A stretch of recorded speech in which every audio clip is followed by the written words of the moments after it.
Hi guys, it's me Tiffany. So we're going to take a look at my tomato plants. I'm really proud of how they are doing. I planted two varieties of tomatoes.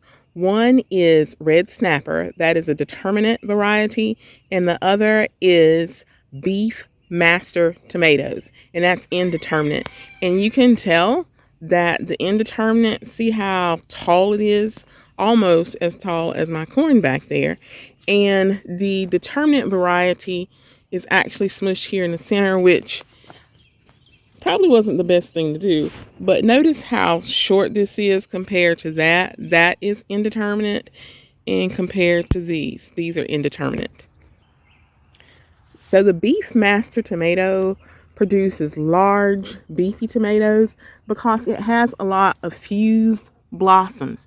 And there's a tomato here, this one right here. You can't see the girth of it on camera, but that is a huge tomato. These are more of my Beef Master. So if I take my hand and put it right here, you see how big that is.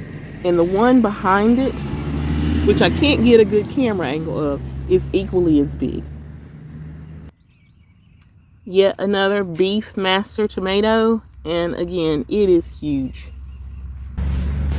This is Red Snapper. Red Snapper does not produce as big of a tomato, which is expected.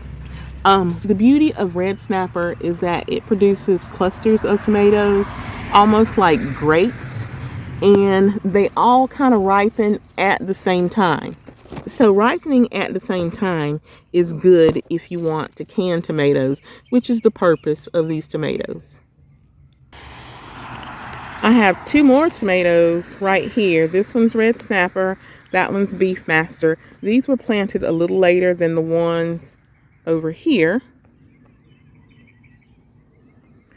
So these are not as full of tomatoes yet, but they will be. Now here's my plan. So I did this last year. You can take like one of these, a stem, and break it off. And I usually sit it in water for a few days and it'll grow roots. So what I end up doing is breaking off a stem, creating a few more plants and planting those in my summer season. And the benefit of that is that I have more plants producing, and they'll produce pretty much until frost. I think I might sit them in pots, and that way I can move them in and out, because sometimes we get an early frost and then we won't get a frost or even freezing weather for another couple of weeks. That way I can run the plants inside at the sign of first frost, and if it warms up for another couple of weeks, I can put them back outside and still have tomatoes into probably November, hopefully. Anyway, I thank you guys for watching. I hope you have a wonderful day. Bye-bye.